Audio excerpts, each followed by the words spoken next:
Welcome to this podcast in the Inclusive Diving series. In this podcast, we will talk about psychological resources available for those unfortunate enough to have a diving incident.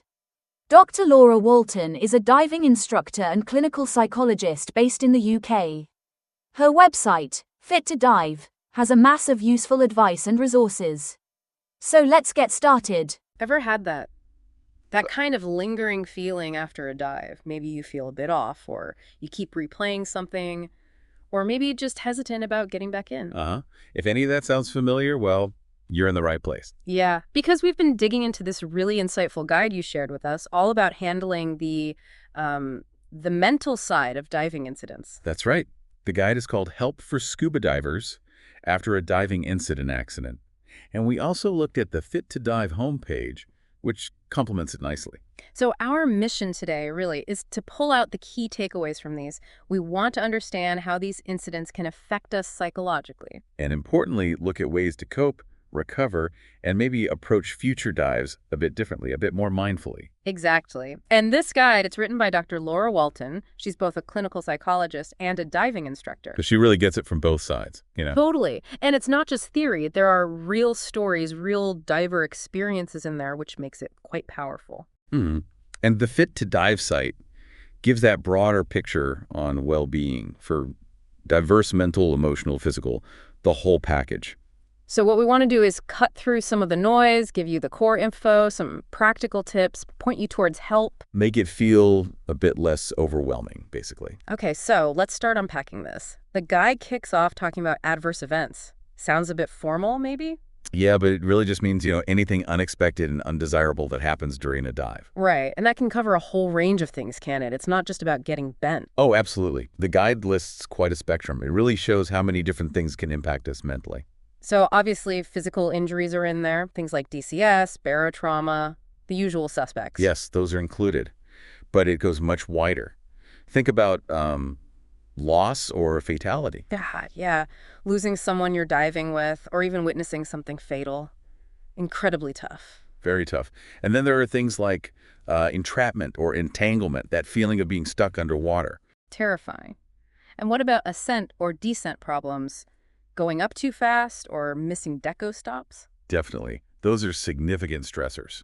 Plus environmental ones like sudden cold water immersion or, scary encounters with marine life. Yeah, or equipment problems. Imagine your rig failing at depth. Pure panic. Exactly. Or issues breathing the gas itself, getting separated from your buddy. Or worse, getting lost at sea. That's the nightmare scenario, isn't it? It really is. The guide also covers unexpected medical events happening mid-dive. A heart attack, maybe? And unfortunately, it even acknowledges that things like abuse or harassment can occur within the diving world. Which is important to recognize. And finally, even being involved in a rescue or first aid situation, whether you're helping or being helped, that can leave a mark too. The guide uses some quotes from divers that really hit home. One person said, "My friend's buddy spat his regs out at depth and drowned." Just stark like that. Whoa. Yeah. Another described getting tangled in their dry suit flooding in cold water, feeling irrationally frightened, tunnel-visioned, tearful. That flooding dry suit one? You can just imagine the panic, how fast things can go wrong. And there are other stories, too, about peer pressure leading to bad situations, or a buddy triggering a rapid ascent, or missing deco stops because of weighting issues. There was one about someone getting knocked below 30 meters, mask ripped off, inhaling water, bolting for the surface. But thankfully, their buddy helped. It just shows the variety and the potential intensity of these events. Absolutely. Which is why understanding the psychological side is so vital. So, okay, something happens. What do you do right after? The guide has this acronym, AFTER. Right, after. It's a good framework for those first steps. A is for. Seek safety, rest, and sleep. Makes sense. Get somewhere safe first. Exactly. The guide explains that after something stressful, your body's basically running on adrenaline, survival mode. It uses up a ton of energy. So getting to safety tells your brain, okay, the danger's past now. And then rest and sleep help you recover that energy. Spot on. Then F. Oh, wait, it's after. So A is avoid. Ah, yes. Avoid or limit alcohol. Right. Seems like the go-to for some after stress, but... Yeah, but the guide warns against it. It says alcohol can actually mess with how your brain processes the event. Right. It can hinder that natural recovery and even make things worse long term. Then T is for talk. Talk to people who listen supportively without judgment. Sharing the experience helps process it, doesn't it? They even suggest talking while walking. The movement can help, Mm-hmm. but they also say be a bit careful who you talk to. Some reactions aren't helpful. True. And if you're unsure, professional support is an option there too. Okay, next is E. Use grounding techniques. This is about anchoring yourself in the present. Right, like noticing your feet on the floor or what's around you, getting out of your head a bit. Exactly. Bringing yourself back to the here and now, feeling safe in the present moment. Then the second T is for time off work, potentially. Yeah, because after something traumatic, your concentration, memory, energy, Yeah. they can all take a hit. Might affect your job. Good point. The guide suggests seeing your GP if you're not sure about being fit for work. Next, R is for routine and doing normal stuff. Getting back to familiar things, why is that helpful? Well, trauma can kind of scramble your system. Routine helps reorient you, signal safety again. Simple things like housework or even cleaning your dive kit. Okay. And then there's another A, allow memories. This one's interesting. It says, trying not to think about it, suppressing memories, can actually keep them feeling more intense. So don't fight them, but don't dwell either. Just let them pass while focusing on being safe now. That's the idea. And related to that is allow time. Processing takes time. So nightmares, feeling anxious or down in the first few days, that's actually normal. Pretty normal, yeah. It doesn't automatically mean something seriously wrong, but if it carries on, then seek help. Okay. And finally, this second R in after is about diving again. Right. Key message, take a break first, don't rush back in, especially not the same day. And if you do go back after being cleared medically, ease into it. Definitely. Start easy, shallow dives maybe, build back confidence slowly, and crucially, if you feel panic or high anxiety returning while diving. And stop. Get support. Don't just push through and potentially make it worse. Exactly. Pushing through can sometimes backfire. Now, you mentioned grounding techniques earlier. The guide has a specific one, the 4 elements technique. Ah, yes. It's quite neat. A simple way to signal safety to your body. Uses earth, air, water, fire.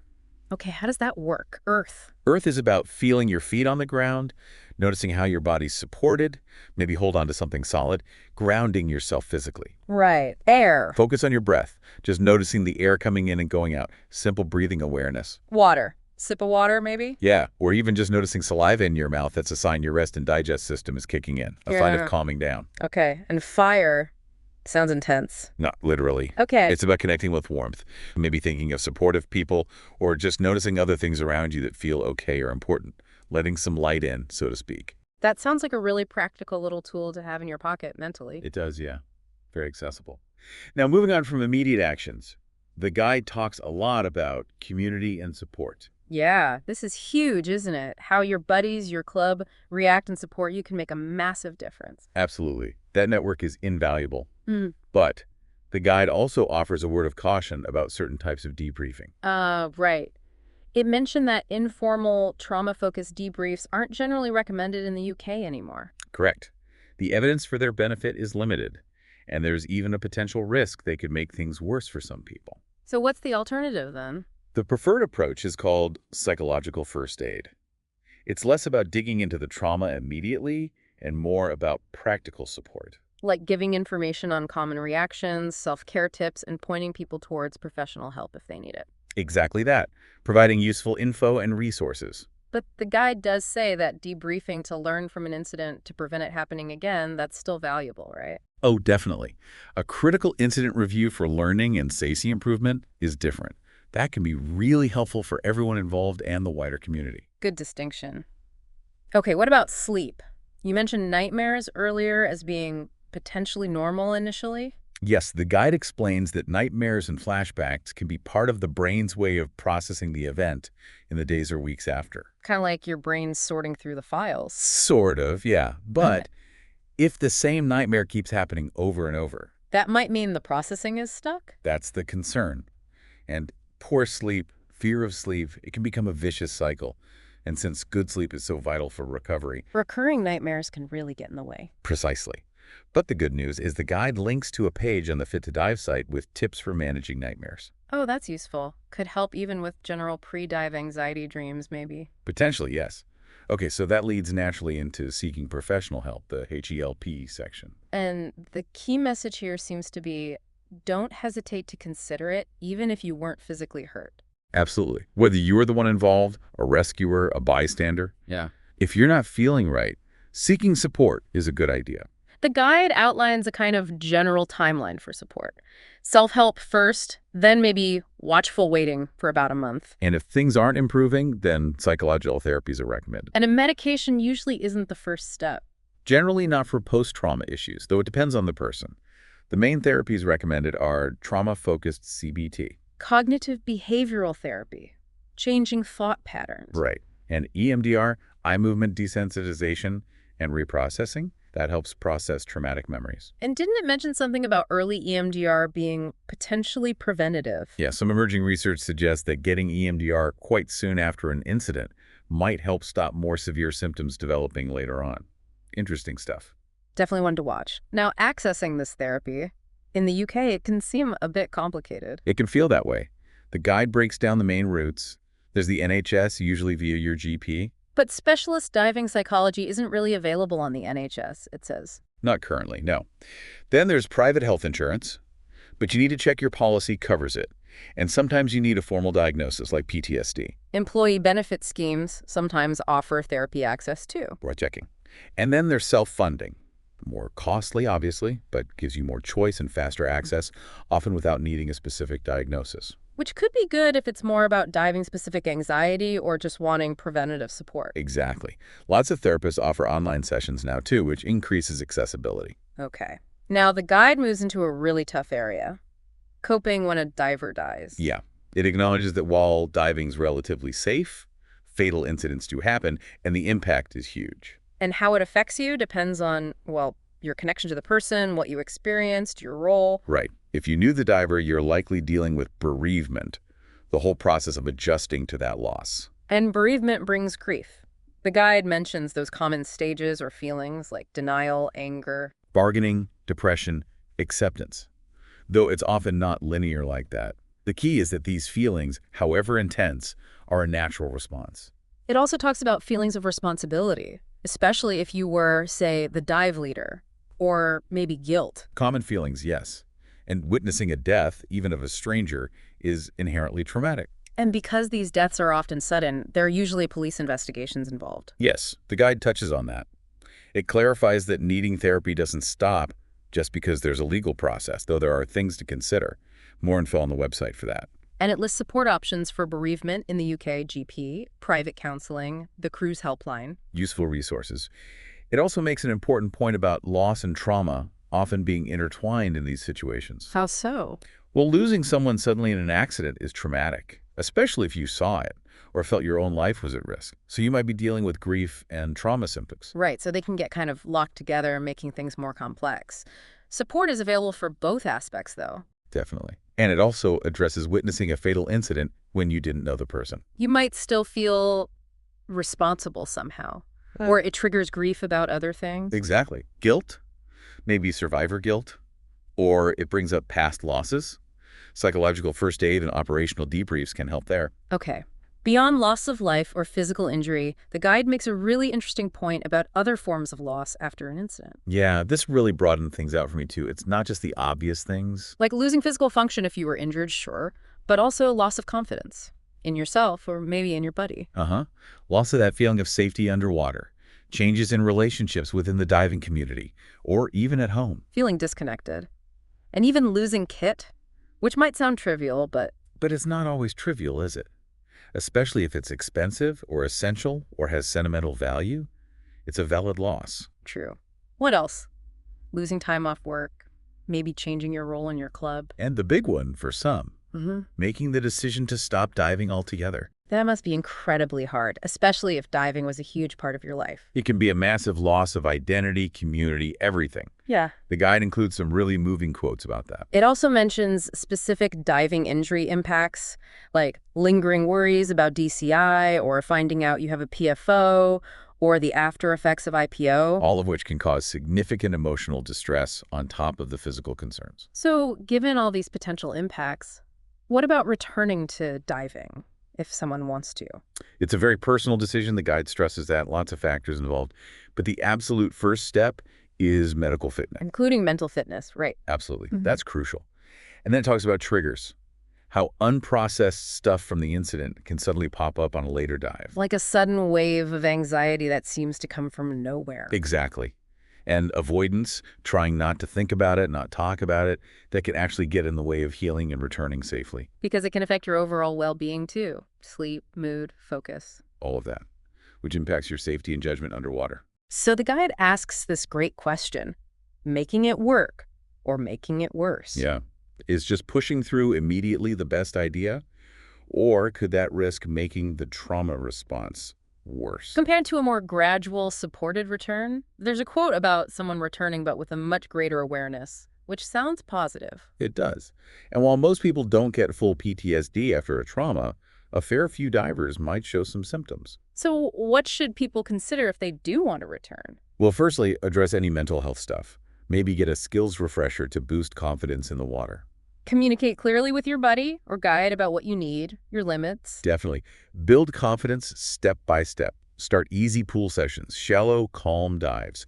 The guide says slow is fast. I like that. Slow is fast. And work on preventing panic. Apply lessons learned from what happened. And again, there are diver quotes showing different paths back, different experiences. It's not one size fits all. The guide also briefly mentions diving psychology as a specific field. Right, highlighting that specialized support is out there, both for recovery and for helping divers get back in the water safely and confidently.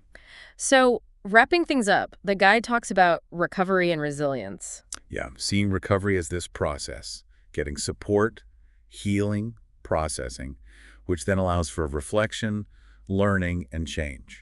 And that's the foundation of resilience, isn't it? Learning and adapting. Exactly. It reiterates getting medically checked, dealing with the mental health side, and using the experience to dive safer in the future. And finally, it points towards more resources. Yep. Back to the Fit to Dive website index, loads more info there. Dr. Walton's diving psychology services are mentioned. And it highlights learning about human factors in diving for safety points to thehumandiver.com. And provides a link to find UK diving docs.